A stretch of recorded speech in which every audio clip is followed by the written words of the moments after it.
सभी को मेरा नमस्ते है। मैं आप सबका हार्दिक स्वागत करती हूँ और आशा करती हूँ कि आप सभी लोग सुखी होंगे, स्वस्थ होंगे और प्रसन्न होंगे। आज मैं आप लोगों के लिए जो कहानी लेकर के आई हूँ उस कहानी का नाम है करामात और ये कहानी लिखी है करतार सिंह दुग्गल जी ने। ये एक पंजाबी कहानी है। चलिए कहानी शुरू करते हैं। और फिर बाबा नानक घूमते हुए हसन अब्दाल के जंगल में जा निकले। गर्मी सख्त थी, चिलचिलाती धूप, चारों ओर सुनसान, पत्थर ही पत्थर, रेत ही रेत, झुलसी हुई झाड़ियाँ, सूखे हुए पेड़, दूर तक मनुष्य की जाति नजर नहीं आती थी। और फिर अम्मी, मैं उत्सुक हो रहा था। बाबा नानक अपने ध्यान में मग्न चलते चले जा रहे थे कि उनके शिष्य मर्दाने को प्यास लगी, पर वहाँ पानी कहाँ। बाबा ने कहा, भाई मर्दाने सब्र करो, अगले गांव पहुंचकर जितना तुम्हारा जी चाहे पानी पी लेना। किंतु मर्दाने को तो सख्त प्यास लगी थी। बाबा नानक यह सुनकर चिंता में पड़ गए। इस जंगल में पानी तो दूर दूर तक नहीं था और जब मर्दाना जिद कर बैठता तो सबके लिए बड़ी मुश्किल हो जाती। बाबा ने फिर समझाया, मर्दाने यहाँ पानी कहीं भी नहीं है, तुम सब्र कर लो, भगवान की इच्छा मान लो। किंतु मर्दाना वहीं बैठ गया, एक कदम और उससे आगे नहीं चला गया। बाबा पशुपेश में पड़ गए। गुरु नानक मर्दाने की जिद को देखकर बार बार मुस्कुराते, हैरान होते। आखिर जब बाबा ने मर्दाने को किसी तरह मानते हुए ना पाया तो वह अंतर ध्यान हो गए। जब गुरु नानक जी ने अपनी आंखें खोली तब मर्दाना मछली की तरह तड़प रहा था। सद्गुरु उसको देखकर मुस्कुराए और कहने लगे, भाई मर्दाने, इस पहाड़ी के ऊपर एक कुटिया है जिसमें वली कंधारी नाम का एक दरवेश रहता है। यदि तुम उसके पास जाओ तो तुम्हें पानी मिल सकता है। इस इलाके में केवल उसका कुआं ही पानी से भरा हुआ है और कहीं भी पानी नहीं है। और फिर अम्मी, मैं यह जानने के लिए बेचैन हो रहा था कि मर्दाने को पानी मिलता भी है कि नहीं। मर्दाने को प्यास सख्त लगी थी। सुनते ही पहाड़ी की ओर दौड़ पड़ा। चिलचिलाती धूप थी, इधर प्यास उधर पहाड़ी का सफर। पसीना पसीना हुआ, फूले सांस मर्दाना बड़ी कठिनाई से ऊपर पहुंचा। वली कंधारी को सलाम करके उसने पानी के लिए विनती की। वली कंधारी ने कुएं की ओर संकेत किया। जब मर्दाना उधर जाने लगा तब वली कंधारी के मन में कुछ आया और उसने मर्दाने से पूछा, भले आदमी, तुम कहाँ से आए हो। मर्दाने ने कहा, मैं नानक पीर का साथी हूँ, हम घूमते घूमते इधर आ निकले हैं। मुझे प्यास लगी है और नीचे पानी कहीं भी नहीं है। बाबा नानक का नाम सुनकर वली कंधारी को क्रोध आ गया। उसने मर्दाने को अपनी कुटिया में से वैसे का वैसा ही निकाल दिया। थका हारा मर्दाना नीचे बाबा नानक के पास आकर फरियादी हुआ।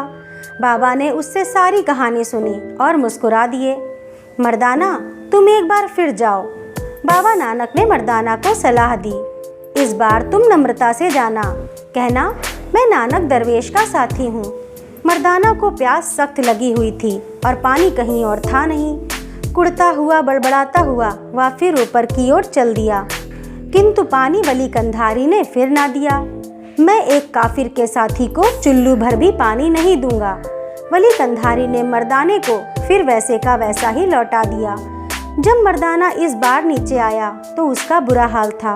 उसके होठों पर पपड़ी जमी थी, मुख पर हवाइयाँ उड़ रही थीं। यूँ लगता था कि मर्दाना घड़ी या पल का साथी है। बाबा नानक ने सारी बात सुनी और मर्दाना को धन निरंकार कहकर एक बार फिर वली के पास जाने के लिए कहा।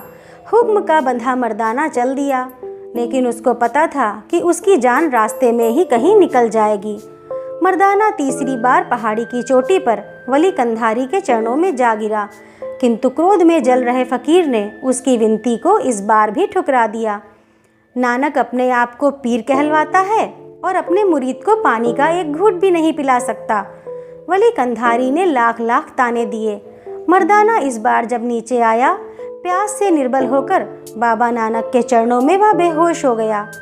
गुरु नानक ने मर्दाना की पीठ पर हाथ फेरा, उसको हौसला दिया और जब मर्दाने ने आंखें खोली, बाबा ने उसे सामने एक पत्थर उखाड़ने के लिए कहा। मर्दाना ने पत्थर उठाया और नीचे से पानी का झरना फूट निकला, जैसे एक नहर पानी की बहने लगी और देखते देखते चारों ओर पानी ही पानी हो गया। इतने में वली कंधारी को पानी की आवश्यकता हुई। कुएं में देखा तो पानी की एक भी बूंद नहीं थी। वली कंधारी बड़ा हैरान हुआ और नीचे पहाड़ी के दामन में चश्मे फूट रहे थे, नदियां बह रही थीं। दूर, बहुत दूर, एक कीकर के नीचे वली कंधारी ने देखा बाबा नानक और उनका साथी बैठे थे। क्रोधवश वली ने चट्टान के एक टुकड़े को अपने पूरे जोर से लुढ़का दिया। इस तरह पहाड़ी का एक बड़ा टुकड़ा अपनी ओर आते देखकर मर्दाना चिल्ला उठा। बाबा नानक ने धीरज से मर्दाना को धन निरंकार कहने के लिए कहा और जब पहाड़ी का टुकड़ा बाबा के सिर के पास आया, गुरु नानक ने उसे हाथ देकर अपने पंजे से रोक लिया और हसन अब्दाल में, जिसका नाम अब पंजा साहब है, अभी तक पहाड़ी के टुकड़े पर बाबा नानक का पंजा लगा हुआ है। मुझे यह साखी बड़ी अच्छी लग रही थी, पर जब मैंने यह हाथ से रोकने वाली बात सुनी तो मेरे मुंह का स्वाद फीका हो गया। यह कैसे हो सकता था? कोई आदमी पहाड़ी को कैसे रोक सकता है? और पहाड़ी में अभी तक बाबा नानक का पंजा लगा हुआ है। मुझे जरा भी विश्वास न आया। बाद में किसी ने खोद दिया होगा। मैं अपनी माँ के साथ कितनी देर तक बहस करता रहा। यह तो मैं मान सकता था कि पत्थर के नीचे से पानी फटाए। विज्ञान ने कई ऐसे विधान बताए हैं जिनसे जिस स्थान पर पानी हो इसका पता लगाया जा सकता है, पर एक आदमी का लुढ़कती हुई आ रही पहाड़ी को रोक लेना, मैं यह नहीं मान सकता था। मैं नहीं मान रहा था और मेरी माँ मेरे मुंह की ओर देखकर चुप हो गईं। कोई लुढ़कती हुई आ रही पहाड़ी को कैसे रोक सकता है?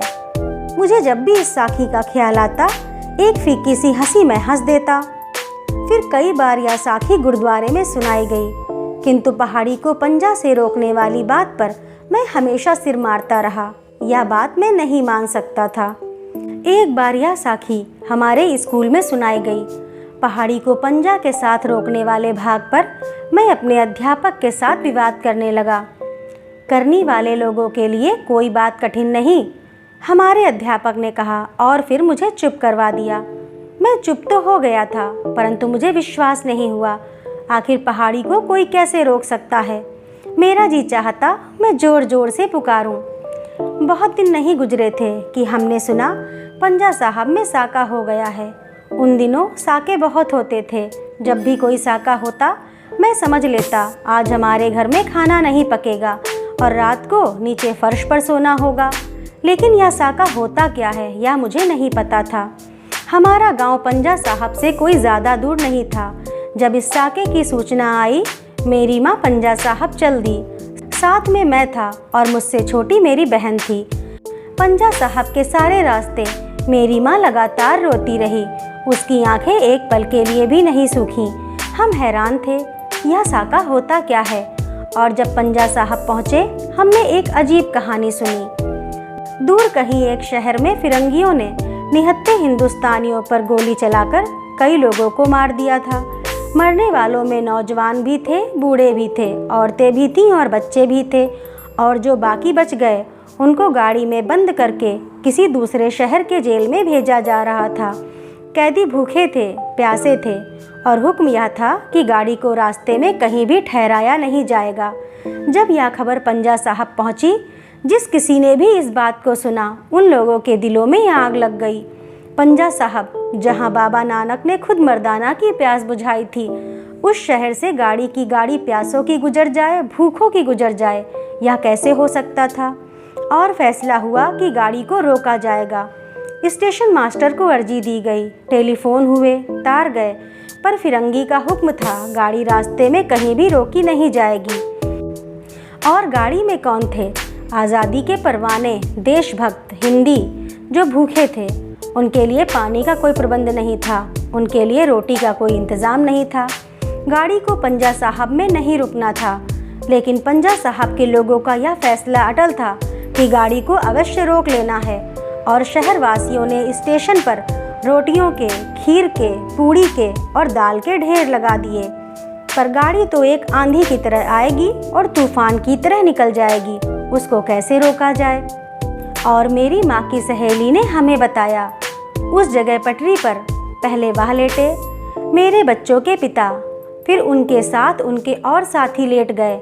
उसके बाद हम पत्नियां लेटी और फिर हमारे बच्चे, और फिर गाड़ी आई, दूर से चीखती हुई, चिल्लाती हुई, सीटियों पर सीटियां मारती हुई। अभी दूर ही थी गाड़ी कि आहिस्ता हो गई, पर वो रेल थी, ठहरते ठहरते ही ठहरती। मैं देख रही थी कि पहिए उनकी छाती पर चढ़ गए, फिर उनके साथ वाले की छाती पर चढ़ गए, और फिर मैंने आंखें बंद कर लीं। मैंने आंखें खोली तो मेरे सिर के ऊपर गाड़ी खड़ी थी। मेरा दिल धड़क रहा था। छातियों में से धन निरंकार की आवाज़ आ रही थी। और फिर मेरे देखते देखते गाड़ी पीछे हटी और पहियों के नीचे आई लाशें टुकड़े टुकड़े हो गईं। मैंने अपनी आंखों से लहू की धारा को देखा, बहती बहती कितनी ही दूर एक पक्के बने नाले के पुल के नीचे चली गई थी। और मैं हक्का बक्का हैरान था। मुझसे एक बोल ना बोला गया। सारा दिन मैं पानी का एक घूंट ना पी सका। शाम को जब हम लौट रहे थे, रास्ते में मेरी माँ ने मेरी छोटी बहन को पंजा साहब की साखी सुनाई। कैसे बाबा नानक मर्दाना के साथ ही सो आए, कैसे मर्दाना को प्यास लगी, कैसे बाबा ने वली कंधारी के पास मर्दाना को पानी के लिए भेजा, कैसे वली कंधारी ने दोनों बार मर्दाना को निराश लौटा दिया, कैसे बाबा नानक ने मर्दाना को एक पत्थर उठाने के लिए कहा, कैसे पत्थर के नीचे से पानी का झरना फूट निकला और वली कंधारी के कुएं का सारा पानी नीचे खिंचा हुआ आ गया। और फिर कैसे क्रोध में आकर वली कंधारी ने ऊपर से पहाड़ का टुकड़ा लुढ़का दिया। कैसे मर्दाना घबराया, परंतु बाबा नानक ने धन निरंकार कहकर अपने हाथ से पहाड़ के टुकड़े को थाम लिया। लेकिन पहाड़ को कोई कैसे रोक सकता है? मेरी छोटी बहन ने सुनते सुनते झट मेरी माँ को टोका। क्यों नहीं कोई रोक सकता? बीच में मैं बोल पड़ा, आंधी की तरह उड़ती हुई गाड़ी को अगर रोका जा सकता है तो पहाड़ के टुकड़े को कोई क्यों नहीं रोक सकता? और फिर मेरी आंखों में से छल छल आंसू बहने लगे, करने वाले उन लोगों के लिए जिन्होंने अपनी जान पर खेलकर ना रुकने वाली ट्रेन को रोक लिया था और अपने भूखे प्यासे देशवासियों को रोटी खिलाई थी, पानी पहुंचाया था। कहानी के अंतिम भाग को पढ़ते पढ़ते तो मेरी भी आंखों में आंसू आ गए। तो दोस्तों, कैसी लगी आप लोगों को यह कहानी? अगर अच्छी लगी हो तो लाइक करिए, शेयर करिए और ऐसी ही और कहानियों के लिए मेरे चैनल को सब्सक्राइब करिए। धन्यवाद।